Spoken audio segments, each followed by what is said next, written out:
ist dann der Michael und der Ralf, die sind auch meine Vorbilder. Und ich möchte auch mal in die Formel 1. Also nicht. In sports, there comes along a person that reignites your love for the sport. People like Steph Curry, Patrick Mahomes, and Kylian Mbappe. For a lot of people in F1, it was him.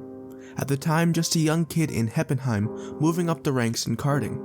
But in a few decades' time, he would become one of the greatest drivers of all time. Sebastian would drive in F1 from his debut in Indianapolis in 2007, all the way until a few months ago in the 2022 Abu Dhabi Grand Prix.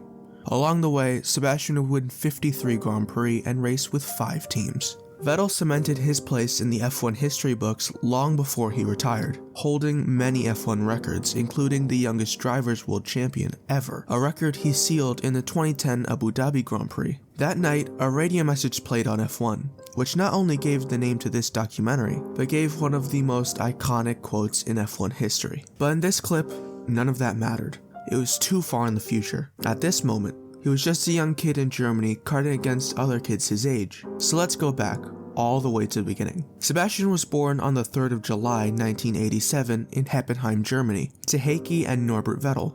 While Sebastian's mother never raced cars, his father Norbert was a karting and hill climb driver. His father's racing background inspired Vettel to drive, and that's why in 1995, at the age of only 8, Vettel started into karts. It was at this time Sebastian started to look at F1 and saw someone achieving success that no German had ever achieved in history. A driver who kept pushing the boundary of what was possible in F1. And very soon, Michael Schumacher became Sebastian's hero. He idolized Schumacher and pushed himself to achieve the same success. This would catch the eye of Helmut Marko and the Red Bull driver program in 1998. Red Bull backed Sebastian through karts and saw him win over and over and over again. They saw Sebastian in a way that not many others saw him, as a generational talent. In 2003, they pushed him into ADAC Formula BMW series, not really expecting much. However, Sebastian came out swinging, taking 12 podiums and 5 wins on his way to 2nd place in the championship, just behind future DTM champ Maximilian Götz. This overjoyed Dr. Marko and the Red Bull program, so they had high expectations for the next year when Sebastian returned to Formula BMW. Now a driver full of confidence, and it really showed when Vettel would win all but 2 races in the season and win the championship by 124 points, a mind-blowing deficit. And this cemented in Helmut Marko's mind that they had a very special driver in their ranks. Sebastian knew it was time to step it up, and he decided it was time to fight in the Formula 3 Euro, but things didn't go exactly to plan. Sebastian didn't exactly struggle, coming away with 6 podiums and finishing 5th in the standings, but was not really near the champion who absolutely dominated the cup, a different upcoming driver named Lewis Hamilton. In 2006, Seb wanted the title, and wanted it badly. Seb started well, but it quickly became clear that he wasn't going to dominate the series. He had great results for most of the season, but a mixture of poor performances and bad luck meant Seb would lose the title by only 11 points to Paul di Resta.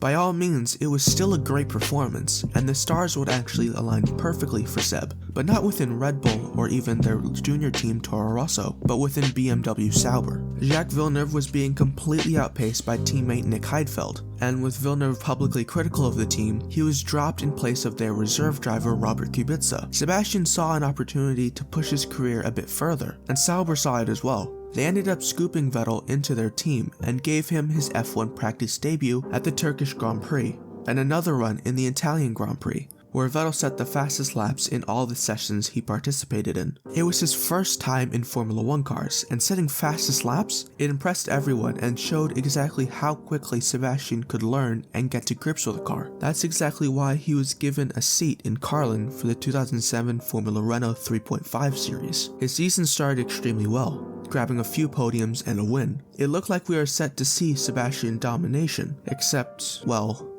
Oh yes, and headfirst into so nearly collected the Toro Rosso of Scott Speed that you would have thought in any normal circumstances would have been well out of the action, and that was a huge impact.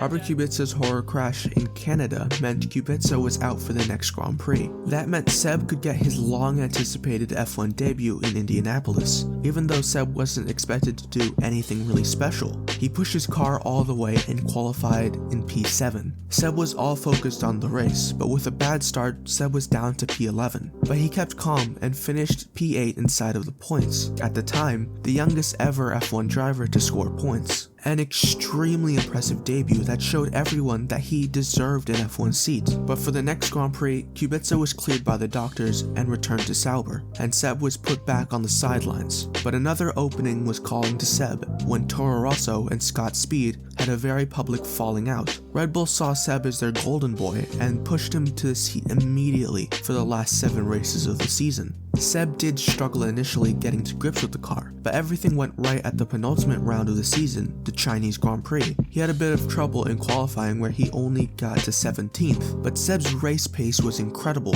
He cut through the field and ultimately finished in an extremely impressive P4. He was immediately signed to Toro Rosso as a full-time driver for the 2008 season alongside Sebastian Vettel, but the season wouldn't start off great. With a mixture of crashes and an unreliable engine, it meant 4 DNFs in a row to start the season. But Seb soon found his footing with an incredible P5 in Monaco and an 8th place in Canada. He would continue to score points throughout the season in Hockenheim, Valencia, and Spa-Francorchamps. But something very weird happened in the next round in Monza. Seb and Toro Rosso showed up with a few upgrades on their car ready for the weekend. They didn't really expect much for the weekend, but come qualifying on a rain-soaked Saturday, Seb delivered a lap from the gods. When he emerged from the mist, he realized that he was on pole. A pole in a Toro Rosso, an incredible achievement that no one had ever done even when they were a minority. On race day, all Seb needed to do was score points to cap off an already impressive weekend. But what followed is, you know what, I'm gonna let the commentators take this. This has been one of the most impressive things I've ever seen in almost 20 years in Formula One. A Toro Rosso with Minardi DNA coursing through its veins, driven by a 21-year-old hot shoe with a great sense of humour, who just makes you love Formula One all over again, is about to take his first Grand Prix victory and become the youngest winner ever. Toro Rosso gets its moment in the sun. Sebastian Vettel is a Grand Prix winner for the first time. He's the youngest ever, and that's one of the greatest things I've ever seen in Grand Prix racing. Seb had become a Formula One Grand Prix winner. At the time, the youngest to ever do it. Seb finished the year off really strong, scoring in 3 out of the 4 remaining Grand Prix, including another impressive P4 finish in Brazil, just ahead of the world champion Lewis Hamilton. These results, ironically, meant Toro Rosso beat their senior team in the Constructors' Championship, and Sebastian would beat both Red Bull drivers in the driver's standings. That was more than enough for Seb to be promoted to their senior team for 2009. That year, they actually had a really great car, consistently challenging for wins and podiums, but the mix of the Braun GP car of that year and Jenson Button was just too fast for them. But Seb pushed the car to the limit, getting a win in the 3rd round in China and following that up with a 2nd place in Bahrain. But yet again, Braun was too fast. Button would ultimately take the title, but Seb finished off the year with 3 more wins and 6 more podiums. This season, while he didn't get the title, showed that Seb could win the title if given the right car, and that's exactly what Red Bull would give him in 2010. After a not so great start in Bahrain and Australia, which actually happened to be the first Grand Prix I remember, Seb managed to bounce back with a win in Malaysia and 2 podiums in Spain and Monaco. More success would follow, with a win in the European Grand Prix and back-to-back podiums in Germany and Hungary. Seb was well in for the title challenge, but it wasn't going to be easy with Lewis Hamilton, Mark Webber, and Fernando Alonso all looking like formidable opponents. All 4 of them were trading wins and podiums, and it was going to come down to the last round in Abu Dhabi, but at the time, it really was not looking good for Seb. He was 3rd in the standings and 15 points behind Alonso. Everyone was thinking that the title was all but wrapped up, and Alonso would take the title in his first year with Ferrari. Seb dealt the first blow of the weekend by snatching pole in front of Lewis and Fernando. With a bit more confidence, Seb went into the race with the title on his mind, and right from the start, Seb absolutely dominated, not really feeling any pressure. But on the other side, Fernando Alonso was struggling to get past Robert Kubica in the Renault. If Alonso wanted to win the title, he needed to pass Kubica. Sebastian crossed the line to finish and win a dominant race, but he needed to see where Alonso would finish. Behind him came Hamilton and his teammate Jenson Button right behind. Rosberg would take P4, but behind was the Kubica and Alonso fight, the one that really mattered. But surely, Alonso was to come out ahead, right? In a much superior Ferrari. Kubica's Renault had no chance to be ahead. But around the final corner, to Red Bull and Sebastian Vettel's delight, they saw Kubica still ahead of Alonso, and the iconic words were spoken. Kubica P5, du bist Weltmeister! Sebastian had done it. He became the youngest world champion ever, a title he still holds to this day, and the next few years to follow, just one word: dominance. In 2011, Vettel took the Drivers' Championship with 4 races left to go in Japan, and would win 11 out of the 19 races, only finishing off the podium twice, resulting in a winning margin of 122 points. In 2012, Seb would again dominate, but it would be much closer than last year. But Seb kept his winning form with 5 race wins in the season, and having a heartwarming moment with his famous pass on his hero Michael Schumacher in Brazil, when Schumacher let Vettel by to win the title. Just to think of what that would have meant to a young Sebastian Vettel, passing his hero in order to win the title. An incredible moment. 2013 rolled around and it was looking like a great season, with Kimi Räikkönen's shock win at the opening round in a Lotus. Later in the season, it was looking like a really competitive title fight, with Seb, Alonso, Räikkönen, Hamilton, and Webber all trading podiums and wins. Until the summer break. Going into the Belgian Grand Prix and the 9 remaining races, everyone expected a great battle, but what ended up following was Sebastian winning 9 races in a row, breaking Alberto Ascari and Michael Schumacher's record of 7. Seb would end up taking the title at the Indian Grand Prix, and gave us the iconic bowing to his car image that we see everywhere. 4 world titles, an incredible achievement, placing him, at the time, tied for 3rd most with the legend Alain Prost. Seb was on top of the world, feeling unbeatable. The 2014 season came, and with it, the new turbo hybrid era. People were still expecting Sebastian to boss the field, and that's exactly what didn't end up happening. 2014 marked the dawn of the age of the Mercedes, as they nailed the new regulations absolutely perfectly. Seb also had a new teammate with Mark Webber retiring. The young hotshot Daniel Ricciardo stepped in. Nothing was expected of Ricciardo, and Seb was certainly going to beat him. But what actually ended up happening was Seb struggling to stay in the top 5 while Ricciardo was up in the front, challenging the Mercedes for podiums and wins regularly. Seb finished the season down in 5th place in the championship with no wins. Seb walked away from that season very disappointed, and to everyone's shock, he would do the same to Red Bull, the team he had won 4 titles with. He would walk away and follow in Michael Schumacher's footsteps and join Ferrari, a German world champion. In the Ferrari, people had seen this before and knew what happened, but they also knew that Mercedes were a force to be reckoned with. Sebastian started the season really well, grabbing a win in only his 2nd race with Ferrari in Malaysia. He stuck with the Mercedes pair of Lewis and Nico, battling for more wins and more podiums. But as the season went on, the Mercedes were just too fast and they began pulling away. Seb would ultimately finish the year in 3rd, but he showed that him and Ferrari were actually a really good pairing. But unfortunately for Seb, 2016 would not be a step in the right direction. Ferrari didn't develop a good enough car, and Seb was consistently beaten by the Red Bull of Daniel Ricciardo and would finish the season with no wins. But 2017 saw a resurgence for Ferrari. Finally, it looked like Seb had the car to take the fight to Mercedes, and that's exactly what actually happened. Seb won 3 of the first 6 races and finished 2nd in the other 3. He finally had the machinery to take it to Mercedes, and more specifically Lewis. Moving through the season, it was still looking good going into the summer break with the championship lead. Yes, there were some mistakes, but Seb was ironing them out. But coming out of the break, Mercedes and Hamilton came back with a vengeance. Out of the last 9 races, Lewis won 5 times and finished 2nd twice, all while Ferrari's pace was still good, but nowhere near Mercedes anymore. Lewis would once again win the title with 2 rounds remaining in Mexico. People were starting to lose faith in Ferrari. They always seemed to come into the season very well, but never developed the car in the way their rivals were, something that we unfortunately continue to see to this day. But Ferrari still had confidence in itself. They entered 2018 with a very fast car. Seb won the first 2 rounds in Australia and Bahrain, but Hamilton wouldn't sit back. He would end up winning back-to-back races in Azerbaijan and Spain. It finally looked like we actually had a great fight on our hands. Multiple rounds went by and Seb and Lewis were trading punches. It all came to a head at the German Grand Prix, a race where no one really knew who was going to come out on top. But it being his home race, on Saturday qualifying, Seb put in an incredible lap. to snatch pole, while Hamilton had an engine failure and would be starting in P14. It was the perfect chance for Seb to swing the title over to him and Ferrari, and it was looking very good, leading almost every single lap. And while yes, Lewis was climbing up positions, Seb could still deal a decent blow to Lewis and Mercedes. And think of it, a German winning in Germany in a Ferrari. It was perfect, up until lap 52. Sebastian Vettel, he has been leading almost from start to finish, but now he's out of this race. And just like that, the smallest of mistakes, Seb was out of the Grand Prix.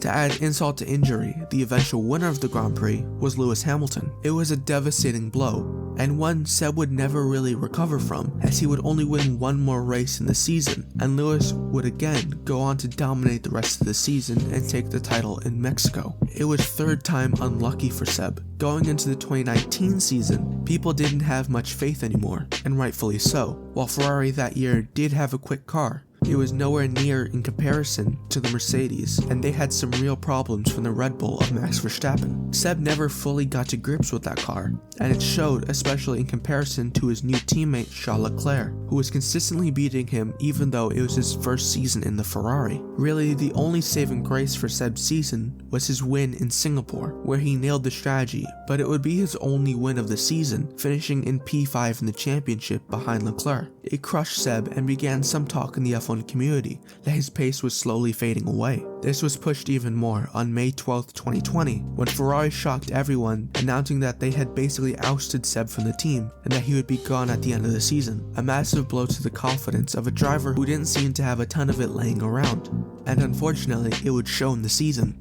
Seb didn't show much pace throughout the season, mostly fighting at the back end of the points, while his teammate Leclerc was challenging for P4 in the Drivers' Championship. The only noteworthy moment of his season was his late race charge to a P3 podium in the Turkish Grand Prix. It was just sad to see such a talented driver struggling to even get in the points. People were starting to question whether he would get a seat for next season, or rather, if he even deserved it. He was given a lifeline, however, by Lawrence Stroll and Aston Martin, who just ousted Checo Perez out of the team the same way Ferrari had done to him. Not much was expected out of this pairing, and in the initial rounds of 2021, it was looking like a disappointing season, not finishing near the points in the first 4 rounds. But all of a sudden, Seb found his groove. He finished P5 in Monaco after a brilliant strategy overcutting Lewis Hamilton and Pierre Gasly. In Baku, he had paced all weekend, but a problem in qualifying meant that he wouldn't start very well. But Seb's pace cutting through the field, mixed with a good strategy and crashes, meant that he crossed the line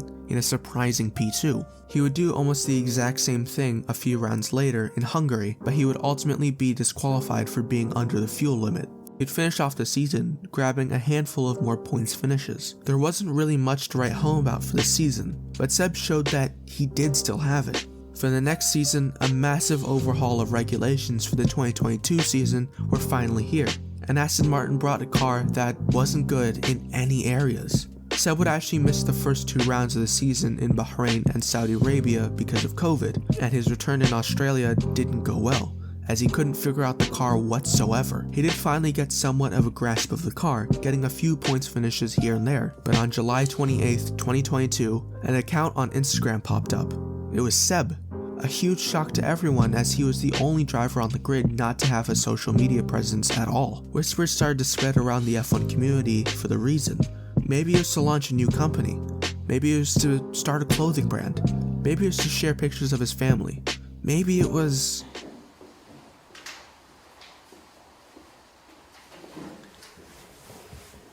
I hereby announce my retirement from Formula One by the end of the 2022 season. Seb announced his retirement from Formula One. After 15 years in the sport, he was finally stepping away. It shocked everyone, and for me, I never knew Formula One without Seb. I was only 1 year old when Seb made his F1 debut, and I, like so many others, couldn't see F1 without him.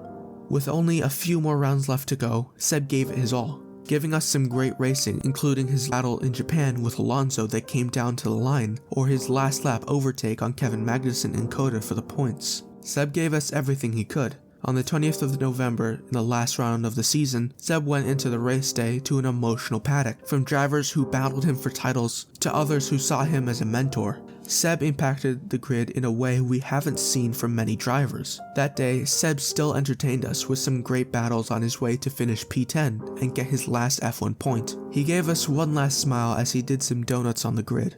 Seb was special. He wasn't just a driver with supreme talent in F1, but he was a genuine person who cared about drivers, teams, and fans alike. We all saw him grow from a rash hotshot driver to an almost father figure to the son of his hero, Mick Schumacher. He leaves us with some incredible memories, my favorite of which is the 2020 Turkish Grand Prix podium, just cause it meant so much in that moment. There are a lot of Seb memories that will be remembered by F1 fans for a long time to come, and that's why I think it's only fitting if I end this documentary with some of people's favorite moments. Thank you to everyone who did this. I hope you all enjoy. Hello, my name's Ducky, and my favourite Sebastian Vettel moment is in the 2012 Brazilian Grand Prix, where he came back to win his third world title. So the best memory I have of Seb would probably have to be 2015 Sepang. Because you got to remember at that time, Ferrari just came off of a really bad season. And even with Fernando at the wheel, he couldn't do much with it. So to then come in to a brand new team after a bad year himself and to win against the mighty Mercedes, it felt like a comeback just for Ferrari, for Seb, for all of Italy in a way. And there is nothing more inherently triumphant than not just a Ferrari winning, not just Seb winning, and not just a Ferrari making it to the end without blowing up, but for all of those things to just work in tandem. It just felt right, and the way he drove to victory was symbolic of what made this guy a Formula One legend. I mean, do I really have to say anything else? Hello, I am Liam Tox Motorsport, and my favourite memory of Sebastian Vettel was when I interviewed him. After we finished the interview, rather than just completely signing off on the call, he actually talked to us for a couple of minutes, which was really strange because I wasn't expecting it to happen because he had a load of interviews on that day. So it was just really, really nice, and he's a really, really nice guy. I've met him twice, and yeah, he's a terrific guy, and I wish Seb a happy retirement. Hi, I'm Kim Illman, and one of my favourite Seb memories dates back to Miami in 2022, when the German driver was walking down the paddock with his trainer, but Seb had his undies on over the top of his race suit. Why? Well, he was having a dig at the FIA because they demanded the right to inspect all of the drivers' underwear to make sure that they were wearing fire retardant undies. Seb put his on over the outside so that he could very clearly show what he was wearing, and in fact those undies were not fire retardant. My moment with Sebastian Vettel when I interviewed him just before the British Grand Prix was my highlight of his career. It really made my day and really meant a lot to me. Hello my friends, it is me, Webby87, and I'm here today to tell you my favourite Sebastian Vettel moment. And it's very tough because there are so many moments to choose from. But I mean, first of all, on track, I'm going to go with Baku 2021, a fairly recent moment, but I think other than winning 4 championships in a row, dragging an Aston Martin to a podium finish, that is just an incredible achievement, one of his best. And then off the track, I'm going to go with Canada 2019, when he switched around the signs. That is just so iconic, and that just sums up exactly why we all love Sebastian Vettel, and everybody is a Vettel fan. I'd say my favourite Sebastian Vettel moment isn't so much one thing, but a collection of moments that he's become famous for. And that is when he'd be the one Ferrari driver alongside Rosberg and Hamilton in the press conferences. The stuff he would say was hilarious, and he just clearly didn't care at all. Hi, this is Becca from the Formation Chat podcast. Picking one favourite Sebastian Vettel moment is a toughie, but the one I'm going to go for is actually a recent one, and it was this year at Silverstone when Mick and Seb were interviewed together on the checkered flag. The absolute proudness he had of Mick getting his first points was so lovely to see. He is like a second dad to him. It was so heartwarming, and I just love to see how much he is championing Mick's career. G'day, James from the Lakeside Drive F1 podcast here. How great is Sebastian Vettel? Well, he's bloody awesome. Fast forwarding to my favourite moment, well, it's an off-track favourite moment. I'm a big, passionate fan of great leaders, and to me, Formula One drivers are leaders, whether they like it or not. And for all of the brilliance and maybe some spins that Seb had on track, he was unquestionably a leader off track in his last couple of years in Formula One. The big thing for me was him picking up rubbish after the British Grand Prix in Silverstone. An incredible act by him, very, very selfless, and he really inspired, I think, not only Aston Martin fans to do the same thing, as Sebastian Vettel fans as well, but people across the sport to take a couple of steps back and look at the bigger picture about what's happening in our world, what the right thing to do is as a fan at a Grand Prix, and what the focus should be as a sport as a whole. So Seb, we loved watching you on track and we can't wait to see what you're going to do off track. When we're talking about favorite moments of Sebastian Vettel, this is gonna be the controversy a little bit, but it depends on you. Mine is about 2010, Eastern Park, the race where he crashed with Mark Webber.